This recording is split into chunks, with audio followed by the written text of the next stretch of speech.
20 years ago, a young baritone walked into Bill Gaither's world. Gospel music was never the same after that. And right now, in 2026, that fact still deserves to be said out loud. In an industry that moves fast and forgets faster, Wes Hampton has been standing in the same place, faithfully and powerfully, for 2 full decades. Most people in gospel music know the name, most people know the voice, but very few people know the story behind the story. The conversation that happened on day one, that set the course for everything that came after it. And that is exactly what we are going to get into today. Last year at Family Fest 2025, Gaither stopped the show and did something he almost never does. He turned the spotlight away from the music and aimed it directly at the man who had been holding that music up for 20 years. And at that celebration, Hampton shared something he had never said publicly before. Something Bill Gaither told him on the very first day he stepped into that world. Hear it once and you will understand why Wes Hampton never walked away. Not after 5 years, not after 10, but 20 years. In a Christian music world where singers come and go like seasons. Before we get to what Gaither said, you need to understand who Wes Hampton was before any of this started. Because the story of day one begins long before day one. Hampton did not grow up with his name on a marquee. He did not come out of a music program with connections already in place. His foundation was a church pew. His instrument was a rich, warm baritone voice sitting in a register built specifically for gospel music. The kind of voice that does not just fill a room, but fills something deeper than a room. You know the difference when you hear it. Some voices perform for you. Some voices sing at you. And then there are voices that reach across the space between the stage and the seat and make you feel like that song was written specifically for where you are sitting right now. That is what Wes Hampton's voice does. For years before Gaither, he did what most Southern gospel singers do in the early stages. He sang where he could. He built his craft in rooms that did not have thousands of seats. He sang in churches where the crowd was small and the reward was personal. He trusted that showing up with integrity, night after night, would eventually open the right door. That kind of patience is rarer than talent. A lot of gifted voices never develop that patience. They want the big room before they have learned what to do inside of it. Hampton was not built that way. What Hampton could not have anticipated was that the door would belong to Bill Gaither. To understand what that means, you need a sense of what the Gaither world actually represents. This is not simply a music group.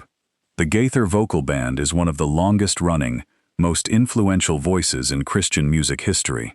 Gaither began building this thing before most of today's gospel artists were born. He has watched the Christian music industry transform completely around him, multiple times, and through every single shift, the ministry stayed intact. The records changed, the television changed, the streaming era arrived, and through all of it, the Gaither Vocal Band kept showing up in arenas with a simple message delivered through some of the most powerful gospel voices this country has ever produced. By 2005, that group already carried decades of legacy behind it. Gaither had built it across multiple generations, cycling through celebrated voices like Steve Green, Michael English, Mark Lowry, and David Phelps. Every time a singer moved on, the same question came back. Who fills that chair? And that question is heavier than it sounds, because you are not just filling a vocal part. You are stepping into a lineage. You are stepping into a standard that generations of gospel music fans have already set in their hearts. Get it wrong and people notice immediately. Get it right, and you become part of something that outlasts any one album or any one season. Gaither has been direct about this across many interviews. He was never searching for a voice alone. He was searching for a person. Someone who understood that the ministry woven into this music was never about the notes on a page, but about something much larger. Someone whose faith was not a stage costume, but an actual way of living. Someone who could stand in front of thousands of people carrying the full weight of what this music means to them, and treat that weight with the seriousness it deserves. In 2005, that person turned out to be Wes Hampton. Here is what most people misread about how Gaither makes these choices. There is no cold room, no panel of judges, no number pinned to your chest. By the time he is seriously considering someone, Gaither has already been watching, already forming a picture of who that person is before any handshake takes place. The people around him need to speak to your character before your voice ever enters the conversation.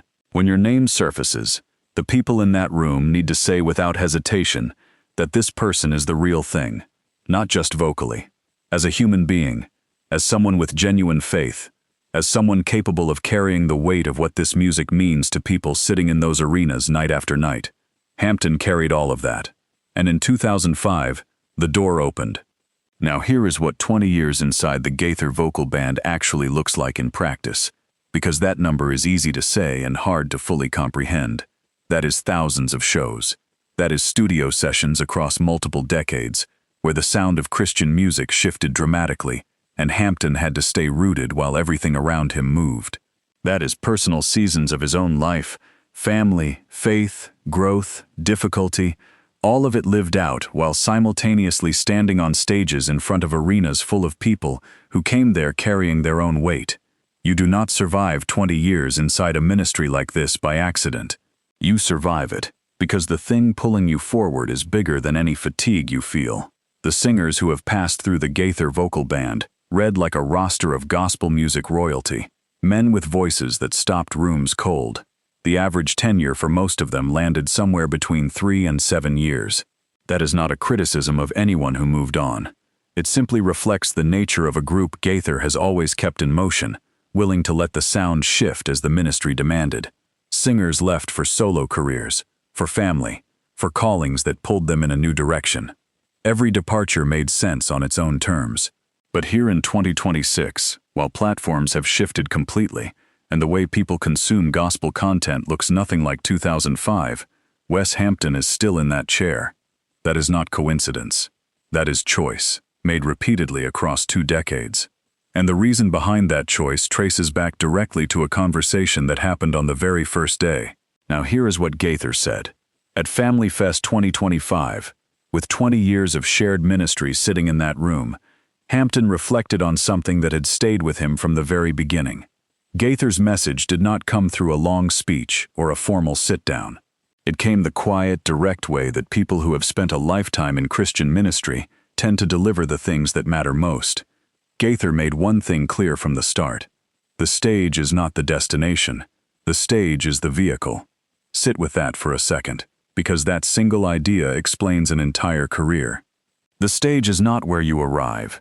It is how you get somewhere else. It is the mechanism by which something true moves from one person into the room and lands in the chest of someone sitting in row 22 who drove 3 hours and has not told anyone why they needed to be there tonight. What has always mattered to Gaither was what happened inside the people sitting out in those arenas. The woman who drove 4 hours because she buried her husband 6 weeks earlier and needed to hear something true about grief. The teenager sitting beside his grandmother who does not yet know why this music will anchor him 15 years from now. But it will. The man in the back row who has not been inside a church in a decade and does not quite know what brought him to this arena, but something did. Gaither told Hampton in that early conversation that the voice is the gift, but making it about something beyond yourself is the calling. And if Hampton could hold on to that, everything else would follow.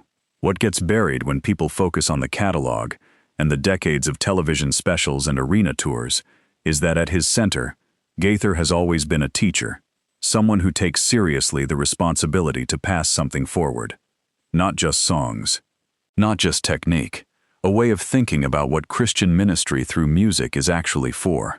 What Hampton received in that day one conversation was not just an instruction, but an invitation into a philosophy that Gaither had spent his entire career building and had never stopped refining. Hampton accepted that invitation. Year 1, year 5, year 10, year 20. Still accepting it. 2 decades of consistency communicate something specific about a person that no single performance ever could. Hampton has never separated his faith from his work, and that turns out to be the rarest quality in contemporary Christian music. He has spoken in interviews about what it means to stand on a stage, night after night, singing about hope, redemption, and grace, and to mean every single word, not as performance, as personal testimony. There is a version of this career where those words become habit, where the repetition dulls the meaning. Hampton has clearly never allowed that to happen. You can hear it. The people in those arenas feel it. Gaither recognized it on day one, and the gospel music community has been on the receiving end of that recognition for 20 years straight. As for what 2026 and beyond holds, Hampton has been consistent across every conversation. The ministry is the mission, not the milestone, not the anniversary, not the spotlight, the ministry. And if 20 years of faithfulness tells us anything about what comes next, it will look exactly like what came before it.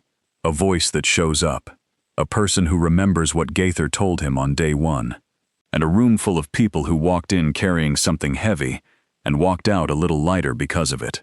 20 years in, if Gaither's read on him on day one was accurate, and looking at 2026, it clearly was, there is still a great deal of road ahead for Wes Hampton. Drop WS in the comments right now, and let's find out how many fans are out here in 2026. Subscribe to this channel, because Wes Hampton content is where this channel is headed next. And after you subscribe, watch the video on Wes Hampton and his wife, because that story carries just as much power as this one.